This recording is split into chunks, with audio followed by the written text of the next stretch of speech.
수요 예배는 계속해서 요한복음을 살피고 있는데요.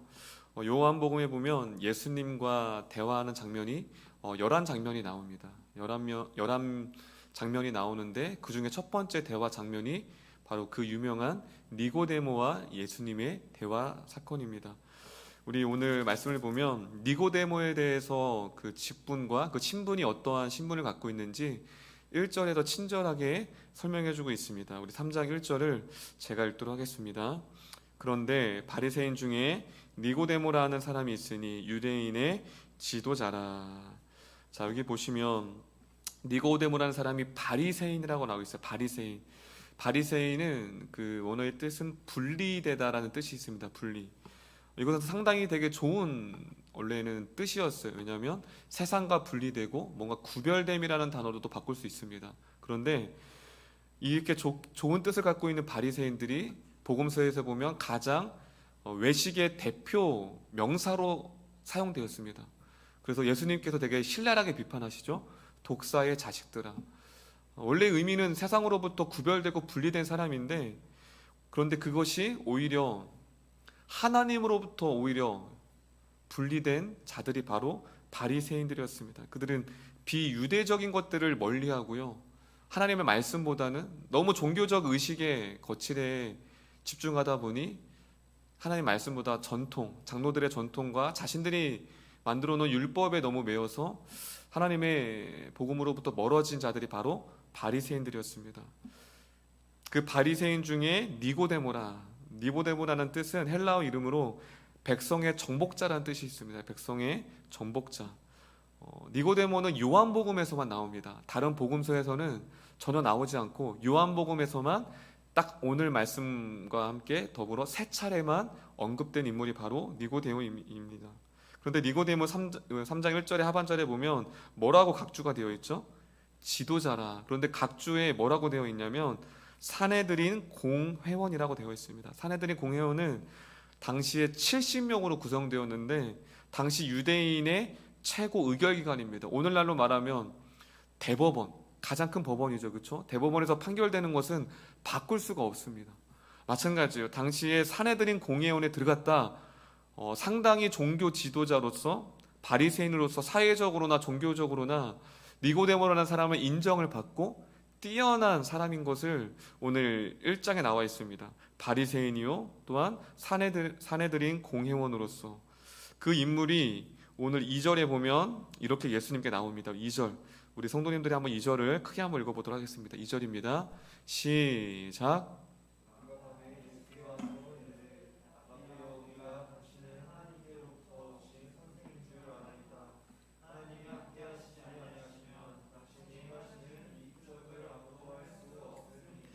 자, 2절에 보시면 예수님을 니고데모가 언제 찾아갔다고 나와 있죠? 밤에 찾아갔다. 그런데 이거를 이제 여러 가지 학자들이 해석을 하는데요. 밤에 갔다라는 건 다른 사람들의 어떤 눈초리 때문에 자신이 바리새인이고 지도자인데 다른 사람들의 눈에 띄지 않기 위해서 밤에 몰래 갔다라는 해석도 있습니다. 하지만 그것보다도 요한복음에서 요한 기자만 주로 자주 쓰는 단어가 있는데, 용례가 있는데요. 그것은 빛과 어둠입니다. 밤이라는 것은 단순히 어떤 어두운 캄캄한 저녁이 아니라 요한복음에서 이 밤이 나왔을 때는 항상 어떻게 요한 기자가 이 단어를 사용하냐면요, 영적으로 어두운 상태, 영적인 침체 가운데 그러할 때 이 밤이라는 단어를 씁니다. 예를 들어서 요한복음 13장 30절에 보시면 이렇게 나와 있습니다. 요한복음 13장 30절입니다. 13장은 가론 유다에 대해서 나오는 말씀입니다. 가론 유다. 그런데 30절에 보면, 요한복음 13장 30절에 보면 유다가 그 조각을 받고 곧 나가니 밤이로라. 굳이 밤이 중요하지 않잖아요. 그 가론 유다가 낮에 나갔건 밖으로, 오후에 나갔건 저녁에 나갔건 큰 상관이 없잖아요. 그렇죠? 그것은 무엇이죠? 지금 가룟 유다가 예수님을 팔려고 하는 생각이 그 마음 가운데 들어왔어요. 그런데 영적으로 무지하기 때문에, 영적으로 캄캄하기 때문에 분별하지 못하는 거예요. 그렇기 때문에 요한 기자는 곳곳에서 밤이라는 것은 단순히 어둠컴컴한 저녁이 아니라 영적인 무지 상태, 영적으로 혼돈된 상태를 가리켜 밤이라고 표현합니다. 요한복음에서는요. 바로 그렇게 본다면 오늘 니고데모는 이미 전제를 깔고 있는 거예요. 영적인 지도자, 사내들인 공회원이지만 영적으로 무지한 상태인 것을 지금 2절에 밤이라는 단어로 우리에게 힌트를 주고 있습니다. 그런데 여기서 예수님을 가리켜 뭐라고 나오죠? 랍비요. 이것은 우리가 다 아는 것처럼 선생님이요 라고 합니다. 그런데 우리는 선생이라는 말을 많이 하잖아요. 뭐 교회에서도 교사 선생님은 선생님, 또 학교 가면 선생님, 또 학원도 선생님이라고 하는데 당시에 랍비라는 것은 아무나 랍비라는 단어를 사용하지 않았습니다. 나이가 어느 정도 있어야 되고요. 또한 어떤 랍비로서의 갖춰야 될 여러 가지 덕목과 여러 가지 말씀의 학적인 부분들, 공식적인 것들이 되지 않으면 랍비라는 단어를 잘 안 썼습니다. 그런데 학자들은 이 랍비어, 니고데모가 어떤 의도로 예수님에게 랍비어라고 했을까라는 두 가지로 나눕니다. 하나는 당시에 공식력이 있었다. 예수님이 이렇게 바리새인들에게도 인정을 받을 만큼, 고위층에도 인정을 받을 만큼 예수님이 공식력이 있었다라고 해석하는 부분과, 또 하나는 이것은 예수님을 조롱하는 거다. 왜냐하면 밤이라는 것을 이렇게 이제 해석하는 학자들도 있어요. 당시에 많은 바리새인들이, 율법학자들이 밤에 논쟁을 했다고 합니다. 밤에 토라는 모세 오경을 얘기합니다. 창세기부터 창세기, 출애굽기, 레위기, 민수기, 신명기까지 그 토라 말씀을 밤마다 토론했어요. 그래서 이걸 어떻게 해석을 하냐면 예수님께 찾아왔다라는 건 어떠한 의구심과 어떠한 영적인 목마름과 갈급함이 아니라 예수님과 논쟁하기 위해서 찾아왔다라고 해석하는 학자들도 있습니다. 그런데 문맥에서는 정확히 어떤 것을 의미하는지는 정확히 나오지 않았습니다. 학자들 또한 여러 가지 이제 사례가 있는 겁니다. 예수님을 진짜 공식력 있게 인정한다는 뜻으로 랍비로 부를 수도 있고요. 아니면 다른 학자들이 얘기했던 것처럼 예수님을 조롱하고 또 예수님과 논쟁하기 위하여서 비아냥되는 그러한 언어로 랍비어라고 할 수도 있습니다. 하지만 문맥에서는 크게 어떤 것이 더 정확하다라고 말씀하지는 않습니다. 그렇게 랍비어라고 고백을 합니다. 그런데 문제는 이 니고데모가 어떠한 배경에서 예수님께 찾아왔다고 하는 것입니다. 왜냐하면 당시에 예수님은 바리새인들과 적이거든요. 서로 으르렁대고 바리새인들은 어떻게 하든 예수님을 죽이려고 했는데 어떠한 연유 때문에 니고데모가 예수님을 찾아온 것일까요? 그것이 2절 하반절에 있습니다. 다 같이 따라했으면 좋겠습니다. 이 표적을 아무도 할 수 없음이니이다. 지금 요한 기자가 우리에게 힌트를 주는 것은 니고데모가 예수님께 찾아온 배경과 그 이유는 무엇이죠? 표적 때문입니다. 그 표적을 보니까, 그 표적 자체 기적을 보니까 이거는 보통 사람이 아니구나. 그래서 그 표적 때문에 지금 예수님께 찾아온 거예요. 그런데 오늘 바로 이 3장의 앞절에 어떻게 끝나냐면요. 몇 절을 보시냐면 23절을 보도록 하겠습니다. 23절. 자, 23절. 제가 설교를 할 때 복음서는 항상 앞뒤 문맥, 어떠한 본문에서 앞 사건과 이어진다고 말씀드렸죠. 연계가 있다고. 그렇다면 오늘 이 3장의 원인을 우리가 파악하기 위해선 바로 앞장이 어떻게 끝났는지를 살펴보아야 합니다. 자, 23절을 보도록 하겠습니다. 23절. 자, 우리 2장 23절을 성도님께서 크게 한번 읽어볼까요? 시작.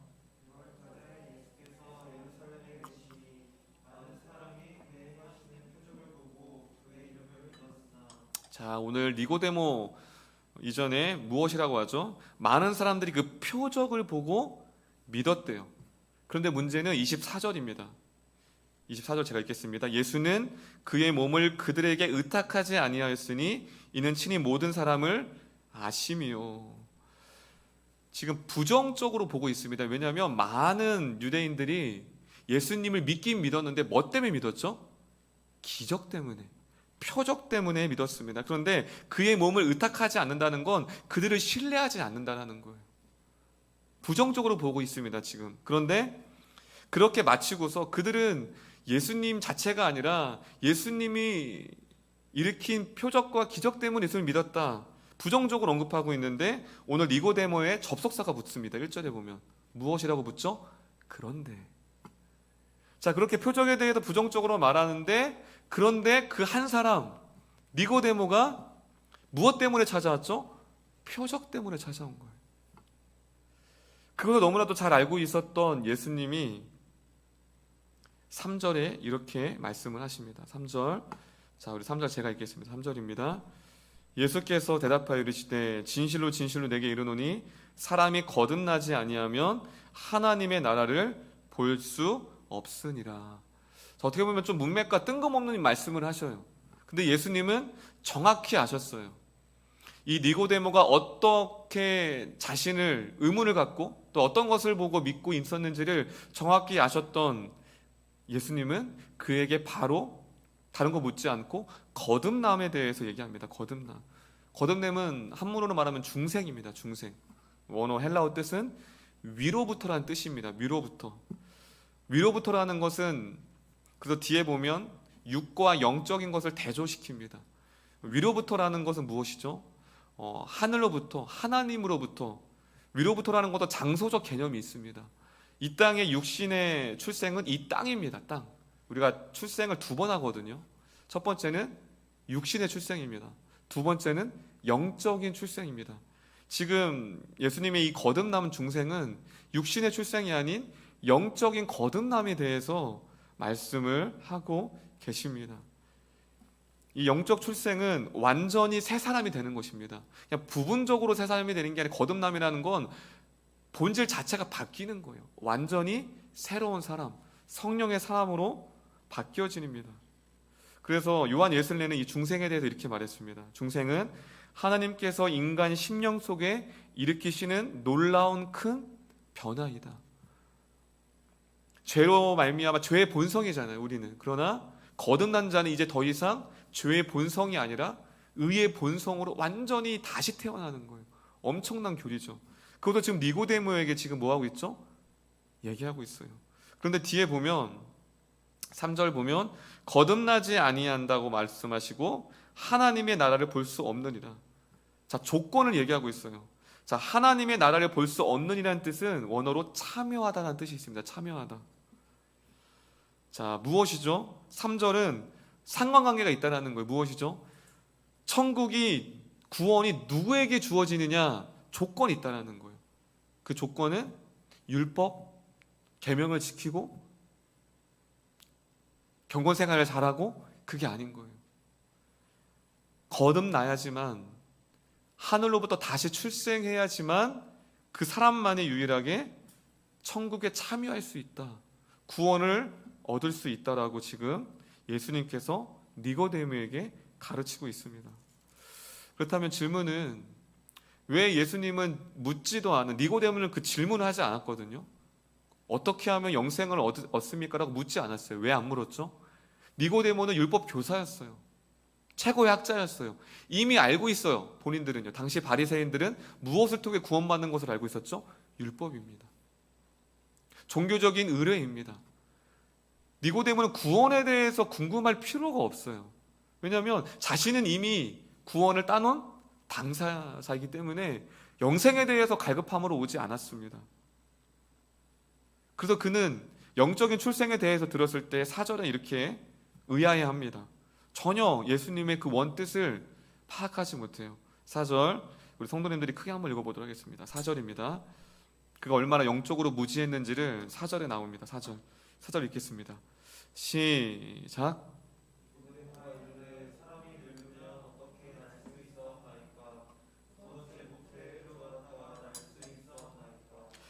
어, 3절에서 충격적인 예수님의 증언을 들었어요.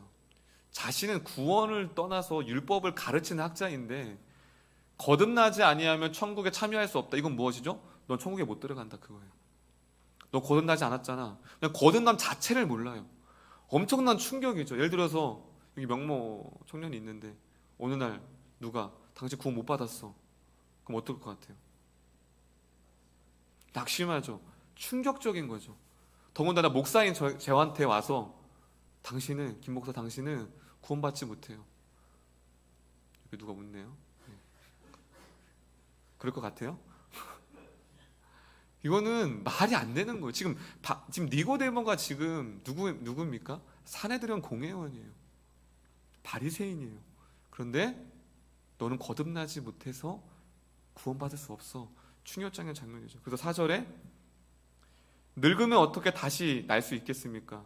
위로부터 다시 태어난다는 건 들었어요. 그런데 무엇이냐면 이 4절은 그거예요. 인간의 본질적인 재창조가 그 놀라운 일이 어떻게 가능합니까? 되묻는 거예요. 왜냐하면 니고데모 학자이기 때문에 예수님이 어떤 뜻으로 얘기하는지는 알긴 알았어요. 하지만 그것이 어떻게 가능합니까? 어떻게 다시 태어날 수 있습니까? 라고 인간의 본질적인 것이 어떻게 다시 재창조됩니까? 의문을 던지고 있는 거예요. 그때 5절입니다. 5절 제가 읽겠습니다. 예수께서 대답하시되 진실로 진실로 내게 이르노니 사람이 물과 성령으로 나지 아니하면 하나님 나라에 들어갈 수 없느니라. 자, 4절에 대한 대답이 5절입니다. 예수님, 어떻게 그 인간의 본질의 재창조가 어떻게 현실적으로 가능하죠? 그것은 물과 성령으로 가능하다고 말합니다. 물과 성령으로. 그런데 니고데모는 이 물과 성령으로 거듭난다는 것을 알지 못했어요. 그래서 10절에 보시면 제가 읽겠습니다. 10절. 그래 꾸짖습니다. 10절에. 제가 읽을게요. 10절. 예수께서 그에게 대답하여 이르시되 너는 이스라엘의 선생으로서 이러한 것들을 알지 못하느냐. 지금 누구를 꾸짖죠? 니고데모를 꾸짖는 거예요. 너는 율법학자라는 건 구약에 능통한 자예요. 이것은 그거예요. 니고데모야, 네가 율법에 능통한 자로서 왜 이것을 알지 못하니? 물과 성령으로 거듭난다는 것을 네가 왜 알지 못하느냐고 꾸짖습니다. 그러면 꾸짖는 근거가 있어야 되죠. 에스겔입니다. 에스겔. 자, 구약에 물과 성령이 이미 언급됐습니다. 에스겔 36장 25절 26절입니다. 자, 구약에서 물과 성령이 어떤 의미가 있는지 에스겔 36장 25절 26절 우리 한번 성도님들 크게 한번 읽어보도록 하겠습니다. 25절 26절입니다. 에스겔 36장 시작.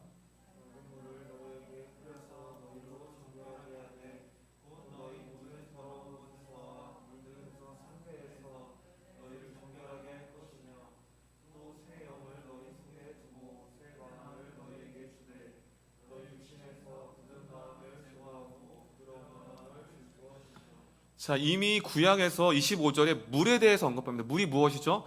정결케 되는 거예요. 깨끗게 되는 것들. 우리의 죄가 정결한 거 무엇으로요? 물이 그것이 상징적인 의미가 있는 거예요. 그리고 26절에 새로운 영. 이것은 에스겔 36장은 앞으로 장차 올 메시아 시대에 새로운 질서에 대해서 언급하고 있는 거예요. 즉 에스겔은 이때를 기다렸다는 거예요. 이미 구약에서 물과 성령을 이미 예표하고 있습니다. 예수님은 무엇이죠? 너희가 그토록 기다렸던 메시아가 네 눈앞에 있다. 여기 존재하는 이가 구약에서 예언한 메시아가 네 눈앞에 있다. 이런 복음서를 계속해서 보면 바리새인들이 이를 거부합니다. 예수님을 그들은 지금도 이스라엘 유대인들은 지금도 예수님을 기다리고 있어요. 왜냐하면 자신들이 원했던 메시아가 아니었거든요. 지금 구약 학자로서 율법 학자로서 바리새인으로서 니고데모는 물과 성령의 그 원 의미에 대해서 알고 있었어야 합니다. 근데 그는 전혀 그 의미에 대해서 무지했기 때문에 10절에 보면 네가 이스라엘 선생으로서 왜 이것을 알지 못하느냐. 무엇이죠? 꾸짖고 있다라는 사실입니다. 한마디로 지금 예수님께서 이 땅에 오신 이유는 이 3장을 통해서 무엇이라고 말하고 있죠? 오직 자신만이 물로써 그들을 죄를 씻을 수 있고 자신을 통하여서 이 땅에 성령이 옴을 통하여서 우리를 거듭나게 할 수 있다라고 말씀하고 있습니다. 무엇이죠? 구약에서 예언한 그 구원의 성취가 자신을 통하여서 이루어진다는 사실을 지금 니고데모 사건을 통해서 예수님이 언급하고 있습니다. 2장의 최초의 기적이 어떤 사건이라고 말씀드렸죠? 물이 포도주 된 사건입니다. 그것은 예수님이 이 땅에 오신 목적을 요한계시는 드러냈다고 말씀드렸습니다. 율법으로 정결 예식을 통하여서 그 물을 씻게 했던 그 항아리를 물을 포도주로 바꿈을 통하여서 율법이 아닌 예수 그리스도의 십자가를 통해 구원받을 수 있다는 것을 첫 번째 기적을 통해 말씀하셨습니다. 그 요한 기자는 더불어 두 번째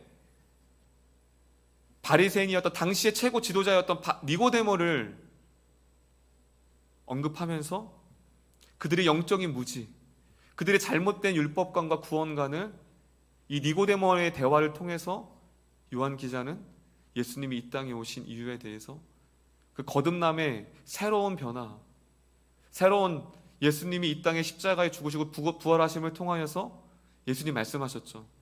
보혜사 성령을 내가 너희에게 뭐하노라? 보내노라. 그 성령을 통해 이제 거듭남을 체험하게 새로운 시대가 도래되었다는 것을 이 니고데모 대화를 통해서 요한 기자는 우리에게 말씀하고 있습니다. 또 그것을 뒷받침해 주는 말씀이 요한복음 3장 14절에 있습니다. 그 뒤에서 이어서 나오는 말씀인데요. 3장 14절입니다. 요한복음 3장 14절 다 같이 읽도록 하겠습니다. 다 같이 읽겠습니다. 14절입니다. 시작.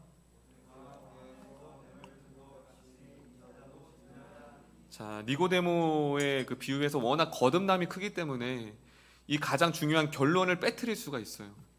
결국 이 대화를 마침을 어떻게 마치냐면요. 모세가 광야에서 뱀을 든 것 같이 인차도 들려하는 이 말은 민수기 21장을 인용한 겁니다. 당시에 분리뱀이 있었죠. 그렇죠? 그런데 놋뱀을 들었습니다. 이 놋뱀을 보면 살고 그렇지 않으면 죽습니다. 여러분 한번 상상을 해보세요. 놋으로 된 뱀 아무런 영향력이 없습니다. 그런데 지금 발밑에는 불뱀이 그 뱀에 물리면 죽어요. 그럼 여러분 놋뱀을 보고 피하고 다니겠습니까? 아니면 불뱀을 피하고 다니겠습니까? 유경아, 불뱀이죠. 당장 지금 불뱀이 밑에서 나를 물고 있는데 저 놋뱀을 보겠어요? 그래서 많은 사람들이 불뱀을 봤어요. 그런데 그 중에서 놋뱀을 본 사람은 살았어요. 왜 갑자기 니고데모 대화에서 어떻게 보면 뜬금없이 왜 민수기 21장에 이 놋뱀 얘기를 언급한 걸까요? 결국 여기서 인자도 들려야 한다는 것은 그 원뜻은 십자가를 말합니다. 십자가가 어떻게 했죠? 들려졌죠. 십자가가 세워졌죠.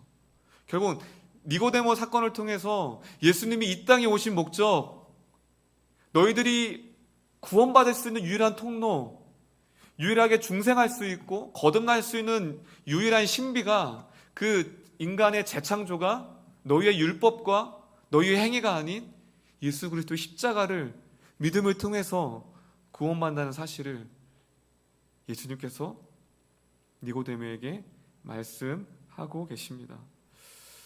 그 인류학자 미르치아 엘리아드라는 친구가 있습니다. 친구라고 제 친구는 아니고요. 그런 사람이 있는데요.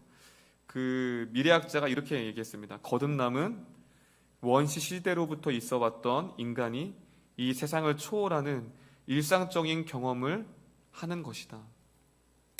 참 맞는 말 같아요. 그만큼 원시 시대에서 초월적인, 여러분 원시인들이 지금의 이 스마트폰, 스마트한 이 시대 전혀 다른 세계죠. 그렇죠? 원시인들이 봤을 때 그들은 불 하나 피우기 위해서도 하루 종일 나뭇가지를 비벼야 되는데 지금은 라이터 하나로 불빛이 나오고요. 손전등이 있고요. 휴대폰에 있고요. 전혀 또 다른 초월적인 삶이죠. 미래학자, 인류학자 그걸 얘기를 하고 있는 거예요. 거듭남이라는 것은 엄청난 신비입니다. 도저히 본성된 죄인이 바뀔 수가 없거든요. 그런데 오직 그것이 가능한 것은 예수 그리스도의 그 십자가로 말미암아 그 예수 그리스도를 믿는 자가 물로 말미암아 우리의 십자가로 말미암아 우리의 죄를 정결케 하고요. 할렐루야. 그 예수님을 믿는 믿음으로 말미암아 우리가 성령으로 말미암아 중생되어지고 거듭났다라는 사실입니다. 그리고 예수님께서는 더군다나 거듭남의 결과에 대해서 이렇게 또 설명을 이어가십니다. 8절입니다. 8절. 거듭난 자의 결과, 상태를 이렇게 얘기합니다. 우리 8절 제가 읽도록 하겠습니다. 8절입니다. 바람이 임으로 불매 네가 그 소리는 들어도 어디서 와서 어디로 가는지 알지 못하나니 성령으로 난 사람도 다 그러하니라. 자, 지금 예수님께서 거듭난 자의 결과를 얘기하시는데 무엇을 비유로 드시죠? 바람입니다. 우리 성도님들 바람 보신 분 계십니까? 바람? 저도 한 번도 못 봤어요. 근데 바람이 실제성, 바람이 존재한다는 것을 눈으로 보지 않았는데 알 수 있을까요? 없을까요? 알 수 있죠. 크게 두 가지로 알 수 있습니다. 하나는 나뭇가지가 흔들리는 걸 보고 바람이 지금 불고 있구나. 그러니까 방 안에서는 바람에 창문에 닫혀 있으니까 바람이 부는지 안 부는지 몰라요. 그런데 바깥을 보면 나뭇가지가 흔들리면 바람이 불고 있구나 알 수 있고, 또 두 번째는 우리가 지나갈 때 겨울 때는 어떻게 하죠? 옷을 여매죠. 왜냐하면 바람을 맞으니까 찬 거예요. 무엇이 눈으로 볼 수 없지만 어떠한 현상들, 그 바람이 부는 어떤 결과로 인하여서 나뭇가지가 흔들리고 우리의 뺨을 차갑게 만드는 그러한 결과를 통해서 우리는 그 바람이 눈에 보이지 않지만 실제한다는 실제성을 알 수 있습니다. 왜 예수님께서는 왜 거듭난 결과를 왜 바람에 비유한 걸까요? 마찬가지예요. 여러분들이 언제 거듭난지를 몰라요. 저도 제가 고등학교 때 어렴풋이 잡지만 그 전에 제가 거듭날 수도 있죠. 거듭남은 눈으로 보이지 않기 때문에 언제 그 시점을 알지 못합니다. 그런데 구원파들은 자신이 구원받은 날짜와 시간을 모르면 구원받지 못한다고 가르칩니다. 성경을 몰라서 그러는 거예요. 거듭나면 언제 거듭날지 몰라요. 그런데 언제 거듭난지를 눈으로 확인할 수 없지만 그 사람이 거듭난 사람인가 그렇지 않은 사람과는 분간할 수 있다라고 예수님 말합니다. 무엇이죠? 삶의 변화입니다. 거듭난 자는 본성이 바뀌는 거예요. 마틴 로이드 목사님은 이 거듭남은 완전히 부분적으로 변하는 게 아니래요. 완전히 탈바꿈하는 거예요. 그 탈바꿈하는 게 무엇이죠? 거듭나기 전에는 하나님을 사랑할 수도 없고 하나님을 사모할 수도 없고 말씀대로 순종하고 싶은 마음이 들 수가 없습니다. 왜냐하면 죄의 본성이 가려지기 때문에 그걸 쫓아갈 수가 없어요. 그런데 거듭난 자의 이 본성이 완전 바뀌어서 하나님을 따르기를 원합니다. 그리고 자신이 그동안 거듭나기 전에 좋아했던 것, 자기를 위해 살아왔던 모든 것을 거듭난 자는 버리기를 원합니다. 할렐루야.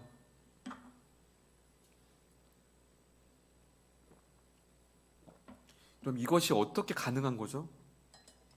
그래서 거듭나지 않은 사람들은 거듭난 사람들이 이 변화를 이해하지 못합니다. 저도 제가 중학교 때 정말 중마고 친구들이 있었는데 제가 고등학교 때 하나님 만나고도 교회 다니고부터 아예 인연을 끊었어요. 그들이 저를 이해를 못하더라고요. 한참 노는 거 좋아하고 한창 재밌는 것을 즐겼던 그때에 하나님을 영접하고 거듭난 후로부터 그냥 다 싫어졌어요. 전 가요가 진짜 좋았거든요. SES 아세요? SES 암요걸 제가 되게 좋아했던 브로마이드도 있고 이렇게 막 춤도 추고 막 그랬었는데, 근데 거듭난 후에 가요가 듣기가 싫더라고요. 다 버렸어요. 세상 재미? 저에게 아무런 의미가 없더라고요. 고등학교 때부터. 이게 무엇이죠? 거듭났다라는 거예요. 할렐루야. 인간의 의지로 안 되죠. 근데 거듭난 순간 본성이 바뀌니까요, 내 마음이 이제는 내 정욕과 내가 원하는 것을 죽이는 거예요. 그것이 거듭난 자만이 할 수 있는 거예요. 할렐루야. 거듭나지 않으면 절대 할 수 없죠. 곤욕이죠. 거듭나지 않았는데 신앙생활을 한다? 이것처럼 곤욕이 없는 거예요. 근데 거듭난 자는 그게 즐거운 거예요.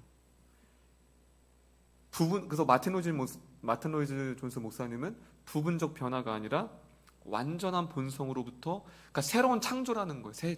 마치 거듭남이라는 것은 하나님께서 천재 창조를 처음 창조하셨던 것처럼 거듭남은 인간을 다시 재창조했다는 거예요. 엄청난 사건이 거듭남입니다. 그런데 문제는, 이 말을 들었을 때 문제는 그럼 난 거듭나지 않았나? 라는 생각이 들 거예요. 왜냐하면 나는 완전히 지금 다 버리지 못했는데 여기서 이제 더 말씀을 깊이 들어가야 합니다. 거듭났다라는 건 방향의 전환인 거예요. 그전에는 제가 이쪽으로 걸었어요. 근데 거듭나면 방향 전환한 거예요. 근데 문제는 이게 바뀐 거예요. 그런데 그렇지만 방향을 전환했지만 우리 안에 성령이 내재되는 거예요. 이게 거듭나면. 근데 문제는 그 성령이 충만하지 않으면 그 성령으로부터 내가 온전히 지배받지 못하면 우리는 자꾸 예전에 행했던 습관들을 따라 다시금 거듭나지 않은 모습처럼 돌아갈 때가 있다는 거예요. 그럼 이것을 잘 구분하셔야 합니다. 우선 거듭난 자는 본성이 바뀌어서 하나님을 향합니다. 그리고 하나님을 사모하려고 하고요. 말씀대로 순종하려고 합니다. 하지만 거듭났다고 하여서 그때부터 모든 죄를 다 이기고 거듭났다고 하여서 모든 것들의 세상의 죄를 다 극복하고 견디는 것이 아니라는 거예요. 본성 방향은 틀었지만 문제는 우리의 옛 습성이 남아있어요. 우리 육신을 입는 동안에는 내가 거듭났어도 여전히 내 습성의 옛 습성이 남아있기 때문에 자꾸 방향을 전환하려고 합니다. 그렇기 때문에 거듭난 자에게 필요한 것은 무엇이냐면 성령의 충만함이 있어야 됩니다. 할렐루야. 그래서 술 취하지 말라 이는 방탕한 것이니 너희는 무엇을 받으라? 성령의 충만함을 받으라. 성령은 이미 있어요. 충만을 받았다는 건 성령이 소진될 수 있다는 거예요. 그것을 얘기합니다. 성령의 실제성, 거듭남의 실제성. 거듭난 자는 반드시 무엇이죠? 다른 사람이 보았을 때 저 바람이 분 걸 어떻게 알죠? 가지가 흔들리는 걸 통해 바람이 부는 것을 아는 것처럼 거듭난 자는 어떻게 하죠? 여러분들이 보았을 때 그것이 실제적으로 삶 가운데 보여져야 한다는 것을 지금 예수님께서 말씀을 하고 있습니다.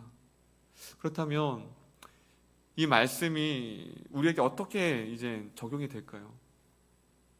두 가지로 정리를 할 수 있습니다. 첫 번째는 예수님이 이 땅에 오신 목적, 이 땅에 오신 이유, 스스로 거듭날 수 없고 스스로 중생할 수 없고 스스로 그 율법 행위를 통해서 하나님 나라에 참여할 수 없는 우리들을 위하여서 예수님이 이 땅에 십자가에 지시기 위하여서 이 땅에 오셨다는 사실입니다. 할렐루야. 그래서 거듭남을 어떤 학자는 선물이라고 말합니다. 선물은 무엇이죠? 도저히 받을 자격이 없는 자에게 주시는 선물. 그런데 당시에 이 받을 수 없는, 그래서 뒤에 보면 16절, 너무나도 성경에서 가장 유명한 말씀이 나오죠. 16절에 하나님이 세상을 이처럼 사랑하사 독생자를 주셨으니 이는 그를 믿는 자들마다 멸망하지 않고 영생을 얻게 하려 함이라. 이 성경에서 가장 유명한 말씀이 이 니고데모 사건에서 연장된 말씀이에요.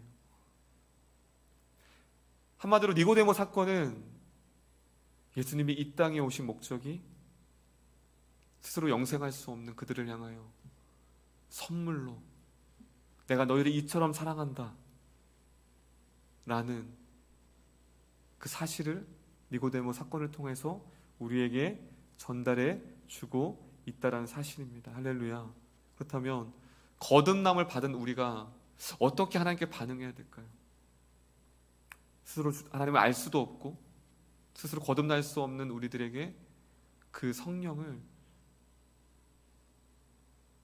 아무런 값 없이 우리에게 허락해 주셨다는 사실입니다. 그런데 문제는 그들은 예수님을 못 박았죠. 예수님을 멸시하였죠. 때로는 이 바리새인처럼 당시에 예수님을 외면했던 사람처럼 우리도 참 그러할 때가 있는 것 같아요.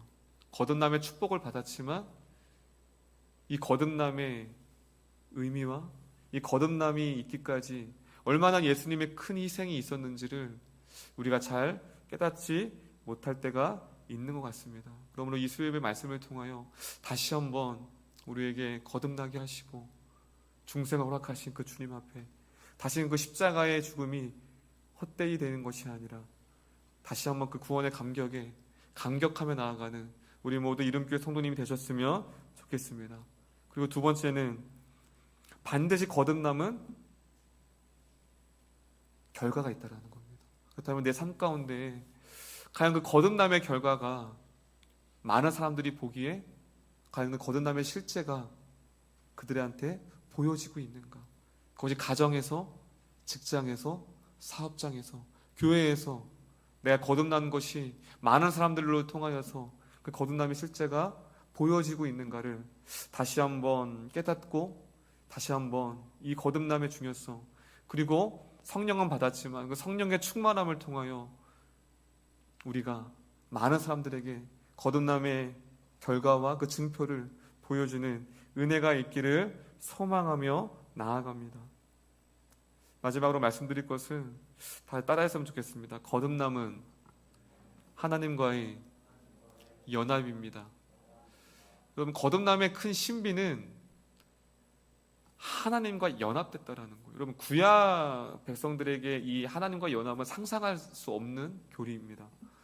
어떻게 하나님과 일체가 되죠? 근데 신약에 와서는 그게 개념이 완전 바뀌죠. 그 하나님의 성령이 우리 안에 있습니다. 할렐루야. 이게 연합된 거예요. 중생이라는 건 성령이 내 안에 임재하기 때문에 거듭남은 하나님과 연합됨이에요. 즉 관계예요. 친밀한 거예요. 그래서 성령의 충만한 자는 하나님과 연합된 삶, 하나님과의 친밀함, 하나님과의 깊은 사귐을 통하여서 그 영적인 충만함이 드러나는 것입니다. 그것이 기도로 충만할 수 있고요. 그 관계가요. 말씀으로써, 예배함으로써 그 하나님과의 친밀함으로 나아가는 거예요. 하나님과의 연합. 구약 사람들은 전혀 상상할 수 없었던 그 축복을 신약 시대인 오늘날의 시대는 저와 여러분들이 그 하나님과 연합됨으로 그 하나님이 우리 안에 거하신다는 것. 중생의 그 놀라운 신비입니다. 어떻게 성령이 우리 안에 거하죠? 죄의 본성 가운데. 그 연합된 하나님을 친밀히 여김을 통하여서 더욱더 매일매일 거듭남의 증표가 우리 성도님 삶 가운데에 가득 채워지기를 소망하며 나아갑니다. 할렐루야. 우리 옆 사람에게 이렇게 고백했으면 좋겠습니다. 거듭남의 축복을 잊지 않고 살아갑시다. 할렐루야.